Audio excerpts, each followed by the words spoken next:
We're talking rookie standouts at the running back position. How do De'Von Achane, Jahmyr Gibbs, and Bijan Robinson stack up against other rookie running backs in recent NFL history? We're unlocking the power of the RotoViz Screener and other tools on RotoViz Radio. What's up, RotoViz?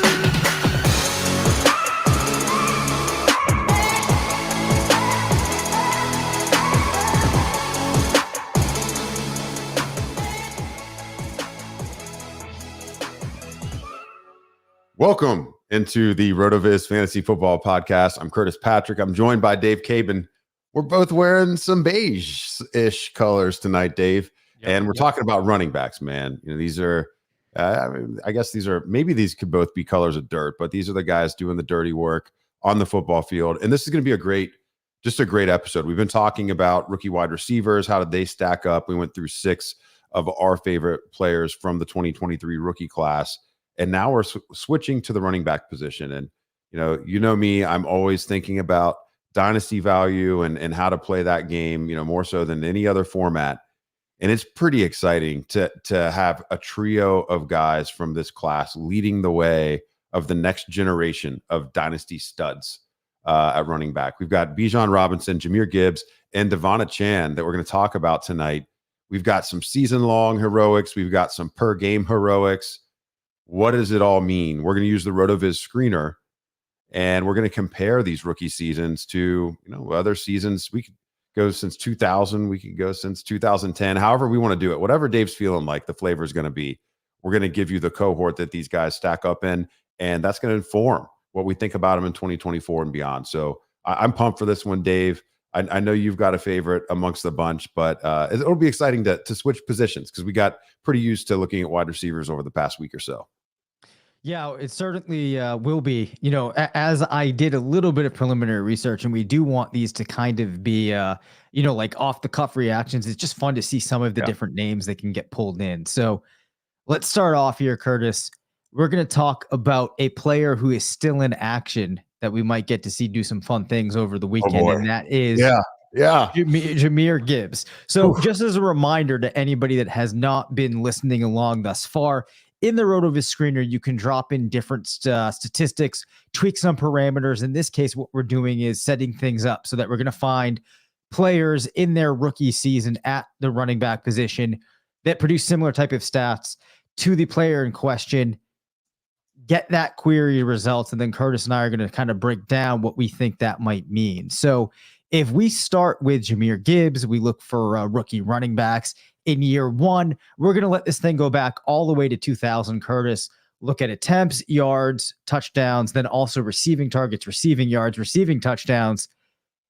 And we get for Jahmyr Gibbs a group of players that includes Phillip Lindsay, Trent Richardson. Not loving that right off the bat, but then you get keep reading. Chris Johnson, Leonard Fournette, Joseph Adai, Clyde Edwards-Helaire, Dominic Davis going way far back, Steve Sladen, Le'Veon Bell, Kevin Smith, Jonathan Taylor, Ronnie Brown, and Jeremy Langford. Here's what I want to do. The shelf life of running backs in the NFL is so much shorter than wide receivers. And to go back to the year 2000 when the NFL really was a different game, the position was involved much less from a receiving perspective. And a lot of these guys, they flash for 2-3 years, they're gone. Let's look since 2010. I think that's going to keep the audience a little bit more engaged with the names that we produce. And let's resort it there. And of course, we've got it wide open from a draft capital perspective. And at running back, we do typically find an undrafted free agent or a late round guy that'll pop every couple of years. But we're really, from a dynasty perspective and a positional replacement perspective, we're going to want to do that second screen like we were doing with the wide receivers. After we see this initial list, we're going to skinny this thing down to just day 1 and 2. We'll go top 64 after we look at this first list here. Yeah. So we still have a lot of the same names in here. So it's a pretty fascinating list again. Phillip Lindsay, Trent Richardson, Leonard Fournette, Clyde Edwards-Helaire, Le'Veon Bell, Jonathan Taylor, Antonio Gibson, Jeremy Langford, Devonta Booker, DeAndre Swift, Jordan Howard, Ken Walker, and Roy Helu. Okay, I mean, so that is definitely a little bit of hit or miss. We've got some 1 or 2 year guys, and then we do have some slam dunks in there. I mean, you love to see Le'Veon Bell show up in anybody's rookie season comp list. I mean, and it did take him a year or two to really, really explode and become the elite asset that he eventually became. Seeing Jonathan Taylor in there is pretty exciting as well. So why don't we review a little bit about what Gibbs did in this season so we can add a little bit of perspective. And then I want to sort that list down to the first 2 rounds and let's find some closer comps from a draft pedigree perspective. Sure. So I brought this up, Gibbs page on the NFL Weekly or the NFL Player Stat Explorer, because I did just want to put a little context around it. So he finished number 8 in PPR per game, number 9 in expected points per game. And a lot of that comes from the fact that he was 8 in targets. He was only 28th in attempts, 9 in total touchdowns. 40% of his weeks, Curtis, he was an RB1. And if you look from week 7 on, he had 6 RB1 weeks. That's beautiful, man. 6 games over 20 points. So he definitely got into his stride around week 7 and kept that up. So I would say this is a really successful rookie campaign for Gibbs, just to kind of set the stage there. So you can react to that while I tweak a couple of the variables here and limit things down to the first 64 picks. Yeah, there's just so much context. There's so much context with Jahmyr Gibbs' rookie season because, as the season started, and I mean, I've gotten just quote tweet blasted on this so many times. We're like 3 or 4 weeks in. I remember a couple island games for the Lions early on, and they just weren't using him. They weren't using him, Dave. They were riding David Montgomery, and Gibbs was really an accessory piece. Yep. They were just using him as a change of pace guy. He didn't have a material role.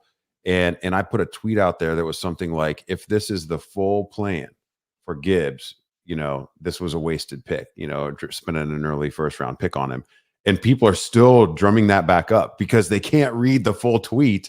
Didn't say it was a wasted pick. I said, if this is the full plan, and thankfully for all of us, the Lions did have a bigger plan for Gibbs. And as his role grew, you could really see what he meant to that offense. They had other injuries at key positions, and finding out exactly what Gibbs could do and bring to the offense really helped them emerge into the, now conference semifinalists that they've become.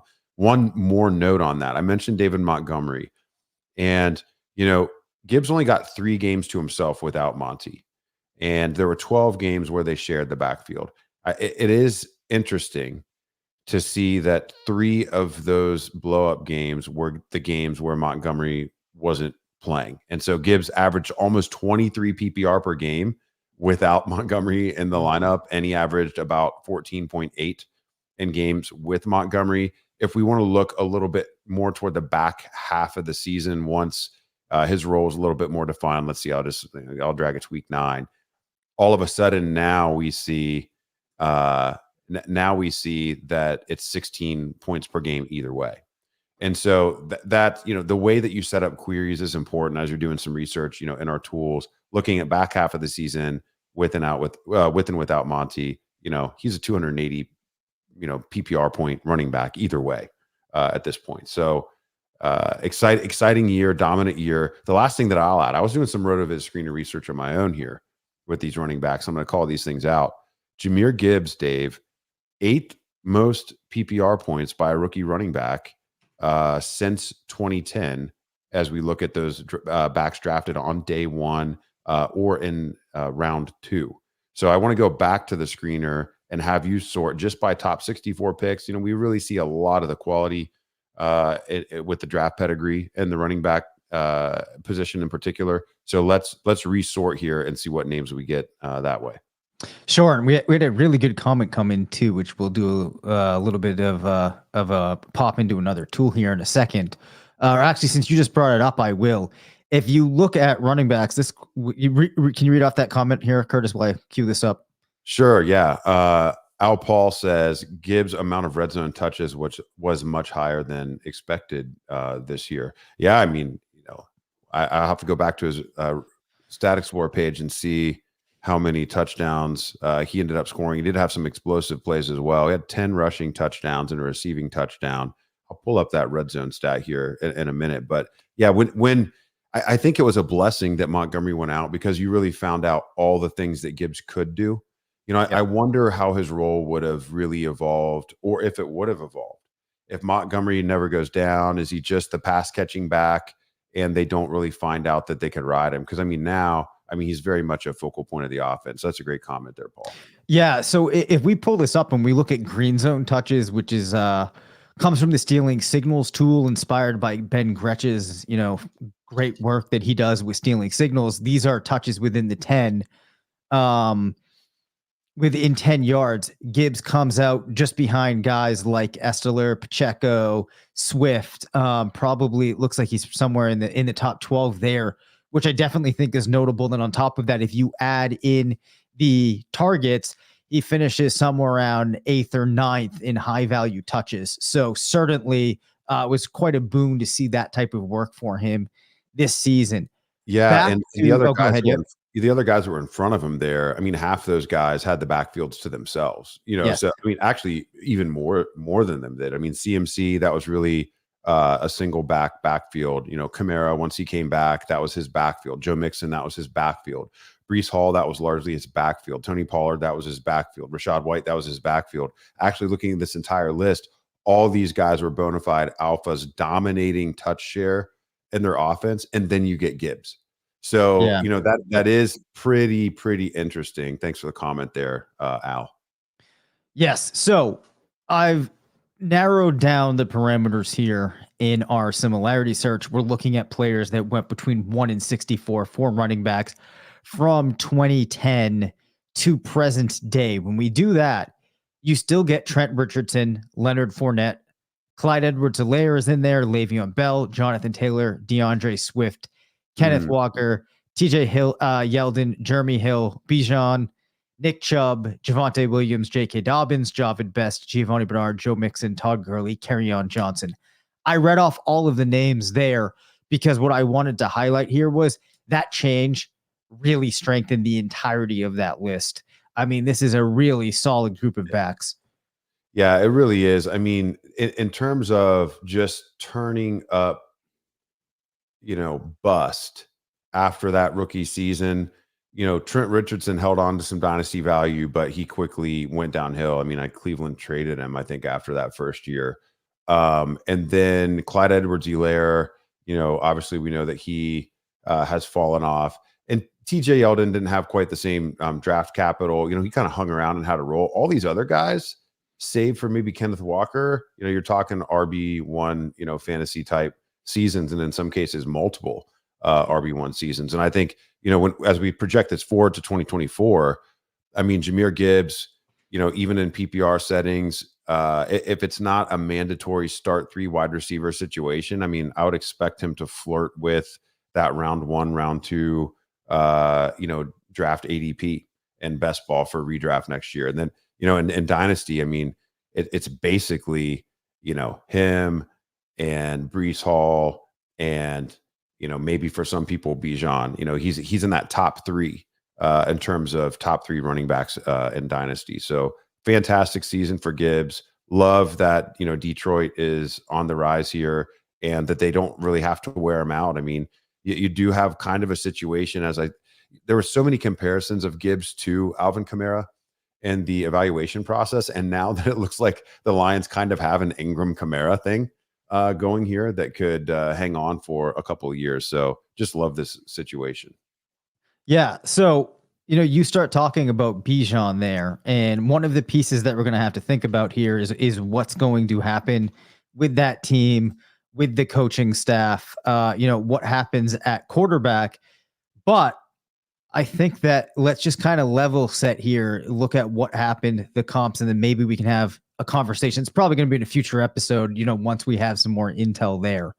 So Robinson finishes number 9 in opportunities among running backs, number 3 in targets, number 8 in overall PPR, but number 16 in PPR per game, 14 in expected points per game, somewhat inefficient at number 38 in terms of fantasy points over expectation per game.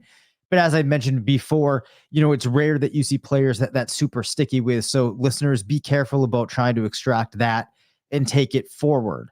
He was an RB1, Curtis, 47% of the time. And I've got to be honest, after having two pretty weak performances come between weeks 15 and 18, despite two good games in there, I kind of lost sight of just how often he was finishing as an RB1. That's actually pretty impressive. It was an RB3 or worse only 24% of the time. So all things considered, pretty good campaign from that standpoint for Robinson. Yeah, I mean, if it wasn't for, that 40 or 50 point outburst from Achane earlier in the season, and the way that Gibbs really exploded for 3 consecutive RB1 weeks when Montgomery was out. I mean, if you just looked at the season in a vacuum, I mean, you're very encouraged by what Bijan did. I think people are just disheartened because Tyler Algier was still so involved, and the Falcons were, they were right there in playoff contention despite all of the coaching nonsense. And, so many people felt like just a larger role for Bijan, especially after they invested so much in him, would have, led to maybe different results for the team and certainly different results for Robinson and fantasy. But yeah, I mean, some of the things to call out here, that RB3 overall and team target percentage, I mean, I don't think there's been enough discussion about that. I mean, that's huge. 17% of targets. Like, this is overall RB1 type stuff that you want to see. And so, as excited as people are about Gibbs right now, and, he's got all these eyes on him because he's in the playoffs. I mean, it's not going to be a surprise if, we get a coach in there that decides, hey, this is Robinson's team. We're going to build this offense, maybe not necessarily around him. We're going to focus on getting the ball to London and Pitts, but Robinson is going to be, that other, quintessential motor to help things go. Overall RB1 from Robinson in the next year or two wouldn't, I don't think, surprise too many people. Yeah, I definitely don't think it would. And the other thing to highlight here is if you pop over to the Stealing Signals tool, you'll see that he still did have a pretty nice percentage of the team's high value touches with 63%. Now he does come in, especially if we were to limit this for total attempts, he's still one of the backs that's going to be finishing towards the top of the leaderboard. And I think it would be fair to assume that a lot of other coaching staffs are going to shift things much more favorably in his direction. So pretty good base for him there. How did I'm just curious because it's been discussed a lot. I mean, how did he compare to Algier in those green zone touches? Just directly within the same team, because I think there's regression opportunity there. Yep. And I mean, Robinson had 214 carries. He only scored 4 rushing touchdowns. So he had all this great production, and there was some efficiency there. But you would expect his fantasy points over expectation to increase next year, both really from 2 categories. One, positive regression on the rushing touchdown angle, and then potentially a higher catch percentage. He had 85 targets, just 58 receptions. Yeah, I would definitely expect to see that creep up a little bit. Now, the interesting thing, Curtis, when you look into the high value touches, is that you have Cordero Patterson actually taking away 19%, Algier 24%. Come on, get out of here. I think some of that, CPAT, man, but come on, it's 2023. Yeah, so you had 10 receptions for Patterson in there, which I think might throw things off a little bit here, depending on what you think his usage was like. But I think that you have 73 high value touches for Robinson, 28 for Algier, 15 for Patterson. So overall, I think that's still a pretty favorable stat for Robinson. Yeah, agree. All right. So if we now look at the list, and this is just running things wide open, obviously we'll have to stratify for draft pick in a little bit, but wide open, you get Robinson, Javonte Williams, Miles Sanders, Giovanni Bernard, James Robinson, Javid Best, Najee Harris, Kareem Hunt, Clyde Edwards-Helaire, Javorius Allen, Jahmyr Gibbs, Roy Hilo, Andre Ellington, Nyheim Hines, Jamal Williams, Damian Pierce, Devontae Booker. There's something very clear that's going on here, Curtis, but I will let you react first. I mean, You can go ahead and expound on that. I mean, I'm curious. I'm already thinking ahead to what's going to happen once we filter this thing down. But so I think what you're seeing here is that he did see such a high amount of targets that it starts to filter him in with a group of players that are high target players. Yeah. Because there's fewer players that in their rookie year have both of those pieces of their profile. As a result, it's kind of warping our results in that favor, and you're getting some guys in there that I don't think. If we were to filter things so that it focused more on the rushing piece, would be there otherwise. So yeah, what do you think we should filter this down to? Should we do the same thing? Let's do 1 through 64. Yeah, I mean, I like the 1 through 64. We didn't do the age thing, with Gibbs. I mean, maybe we could do that here. Let's just go 1 through 64 first, and Sure. then we would have an opportunity to go by the age 21 running backs because Bijan didn't turn or will not turn 22 actually until January 30th. He's not 22 yet. Yep. All right. So I'm going to quickly make the adjustment here. All right. Let me pull this up. So again, we see Javonte Williams in his list. Miles Sanders follows Gio Bernard, Javid Best, Najee Harris, Clyde Edwards-Helaire, Jahmyr Gibbs, Trent Richardson, TJ Yeldon, Le'Veon Bell, DeAndre Swift, Nick Chubb, Leonard Fournette, Joe Mixon. Patterson sneaks into the comp here, which is kind of funny because I think that, he actually was a wide receiver at that point in time, but with the way the database works, he's going to pull in here now. Then you got Kerryon Johnson and Jonathan Taylor. Okay, let's add the age 21 filter on there. I want to see what that does because I think we're going to get an immaculate top 4. Okay. When you start talking about age 21 running backs drafted early that smashed in their rookie year, this is going to be a fun top 4 or 5. Okay. So Javonte Williams stays as the number 1 there. Then you got Javid Best, Clyde Edwards-Helaire, Jahmyr Gibbs, Le'Veon Bell, DeAndre Swift, Joe Mixon, Kerryon Johnson, Jonathan Taylor. Did you research the database after making the adjustment? Let me see. That's not the list I'm getting. Okay, so I probably didn't. Okay, all right. Let's see what we get now. Yeah, you sure you're looking at? I'm looking at first year in the NFL, age 21, running back. Yep. Draft pick 1 through 64. And I've got. What, are you at 2010 through 2023? Yeah. All right, 2010 through 2023, age 21 year in NFL 1, draft pick 1 through 64. Oh, what variables do you have? Oh, just PPR. Just PPR. That's what I'm looking at. Oh, okay. So I have rush attempts, rush yards, rush touchdowns, receiving targets, receiving yards, receiving touchdowns. Yeah, that's where we're different. If I just look at PPR at age 21 and that draft pedigree since 2010, I'll tell you the list, Dave. Okay. Now you can filter it and you can show it for the people who are watching on YouTube. Christian McCaffrey, Le'Veon Bell, Jahmyr Gibbs, Todd Gurley.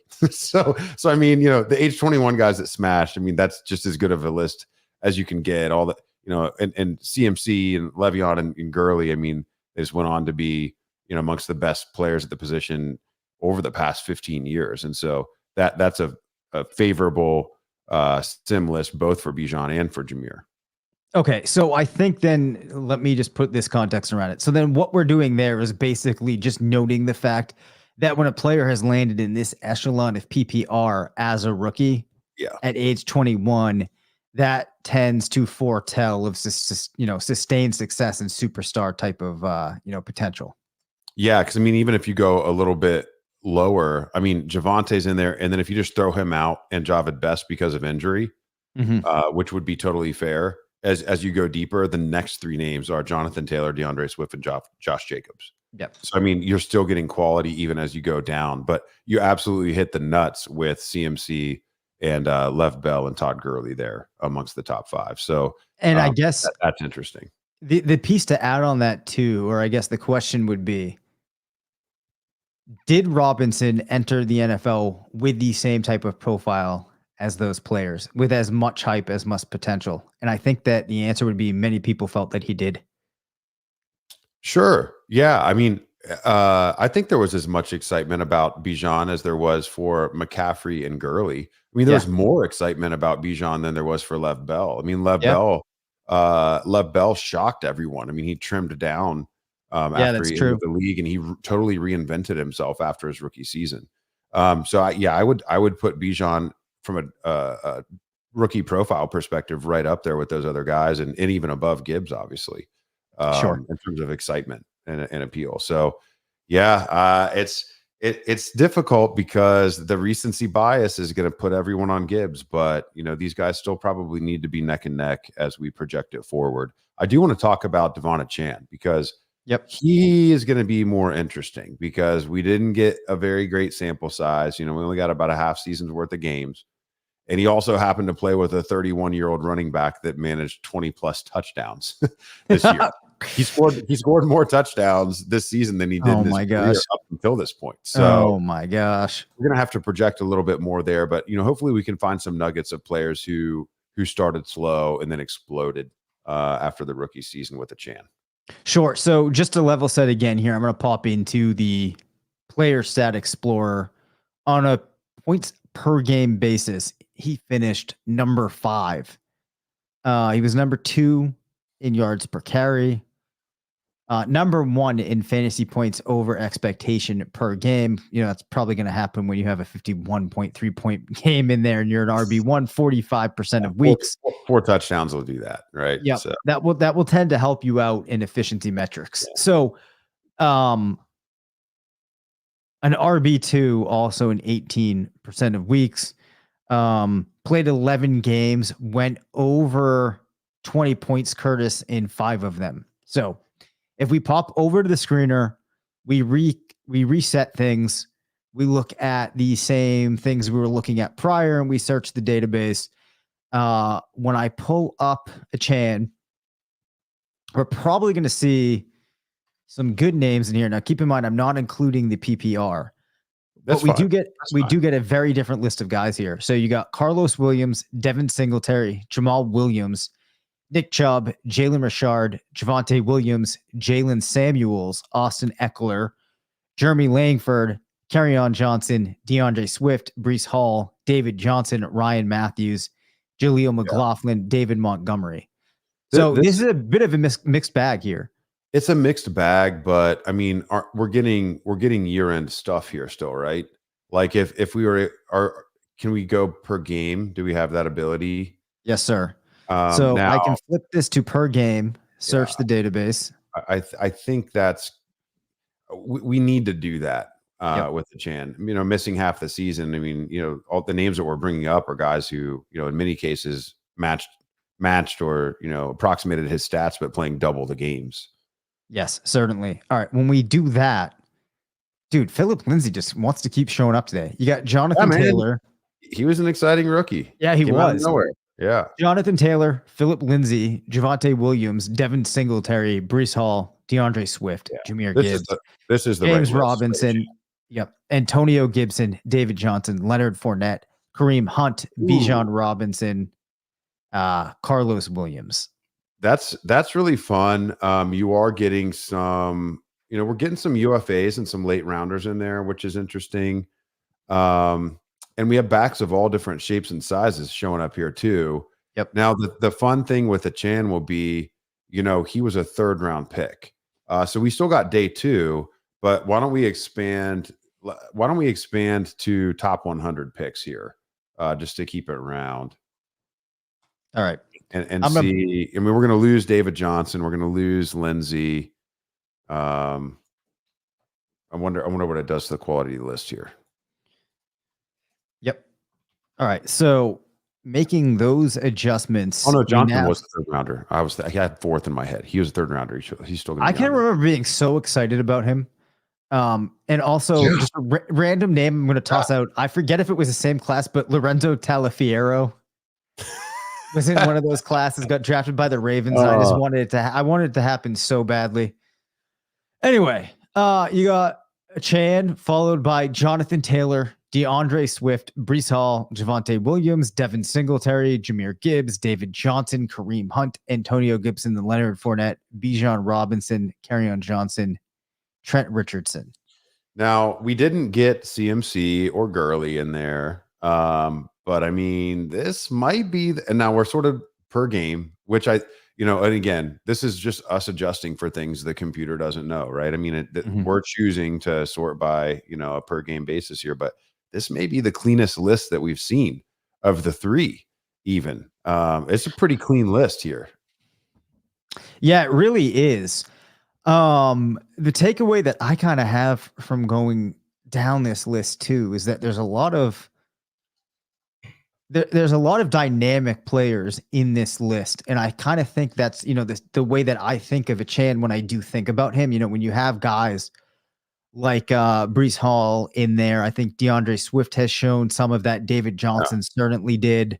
So it's fun to see this group of players, and it's also interesting that we find Robinson finding his way into this list as well as Gibbs. So this year I think we have three very solid running backs, all three that you can be pretty excited about.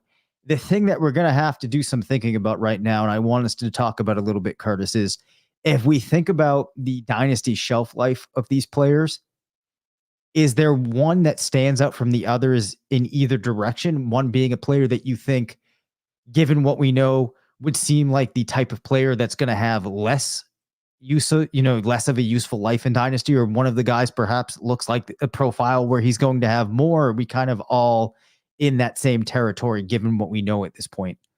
It's so difficult. It's really difficult to project that because I mean, the game is just so much different now. I mean, Gibbs is basically McCaffrey's size, so to ding him for being smaller than Bijan isn't really fair. I mean, McCaffrey's had incredible shelf life in the NFL. Now, Achane has had more injuries already. So, I think between that and the lower draft pedigree, perhaps he could have, I think it's possible he could have the highest single season scoring upside of the bunch, just as you think about him maybe consolidating some of the Raheem Mostert work. I mean, what's lost here, and we talked about Gibbs sharing the backfield, what's lost here and all of that Achane stuff is that Raheem Mostert was RB5 in raw scoring this year. He was RB3 in PPR per game. So Achane managed all of that playing behind one of the top three per game scorers at the position this year. And I mean, the Dolphins are probably, as explosive as they are and the way that offense is designed, they're going to continue to have two backs involved. But if he were to become, the leader of the pack, even for a single season, it would be really exciting. Now, kind of boiling it all down, I would still have Achane lagging behind those two because of injury, because of draft pedigree, and size comparatively to the other two. It's just difficult, man. I think Bijan and Jahmyr are just so neck and neck. Maybe a player like Gibbs, because he'll probably in his peak seasons touch the ball less than Robinson, maybe he can hang on a little bit longer. Mm-hmm. But if he's really a CMC type, it's just not going to matter. Yeah. It's really, truly a coin flip.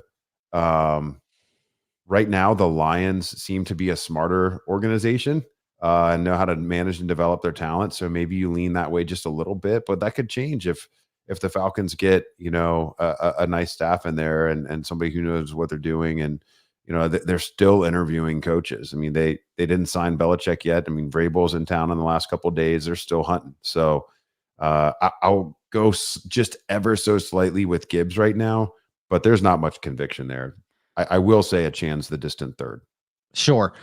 I think that the points that you make there, I think certainly resonate with me. If I'm forced to choose between Gibbs or Robinson at this point, I think it's super close. Obviously, we still have a nebulous situation in Atlanta there, but I'm going to go and give Robinson just a slight edge because I do think that he's just inherently a little bit more talented of a player, little bit better from a real life perspective, perhaps.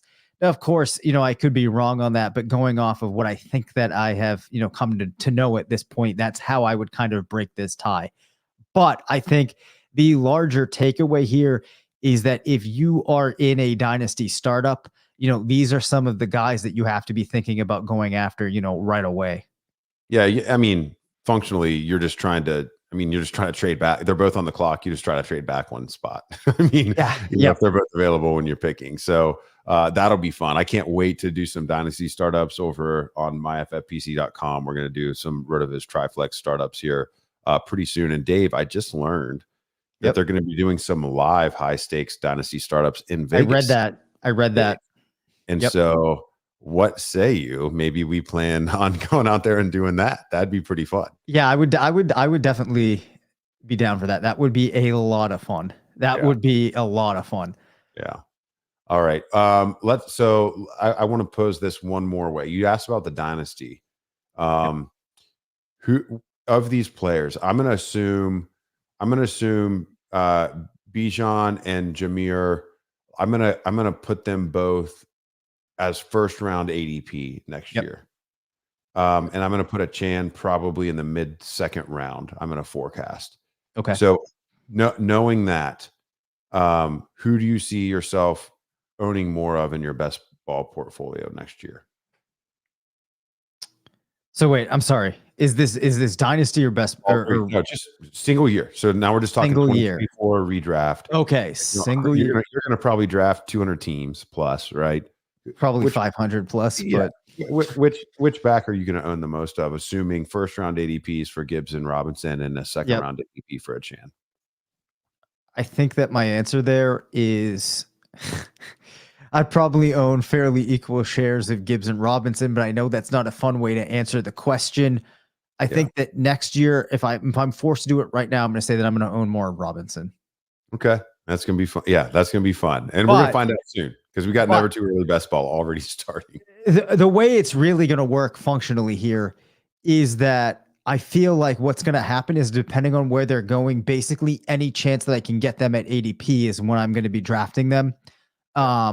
Because normally with the players that I know that's kind of getting out the confines of the fun question here, but let me say, so if I'm forced to reach a little bit ahead, right, of ADP to get overweight on one of these guys, I'm more inclined to do it with Robinson just because I still think that there's a little bit bigger of an upside there, especially for him to control a much hot, in order for him to be the player that could somehow, just take his entire offense. Okay. There's the conviction. Yep. So hopefully you guys have enjoyed this series so far. We're three episodes deep. We're going to continue to mix these in. We'll get some new topics in here too over the next couple of weeks. We're going to have several rookie episodes coming up. Make sure you're keeping track of the content on rotoviz.com. Check out the other podcasts. Maybe you're watching us on YouTube or Twitter for the first time and you haven't really checked out RotoViz Radio. Make sure you listen to our other great content there. We have new shows dropping basically every day of the week, all year long, and some other really talented analysts at our site that you can check out. So thanks for hanging out tonight. Hopefully you learned a little bit more about the RotoViz Screener and how Dave and I like to do our research as we project rookie performances forward. Until next time, it's been RotoViz Radio. Thank you for listening to the RotoViz Fantasy Football Show. Send us questions at rvffshow@gmail.com. Follow us on Twitter at Dave Caban FF and at CPatrickNFL. Leave us a voicemail at 978-615-9214 and make sure to rate, review, and subscribe.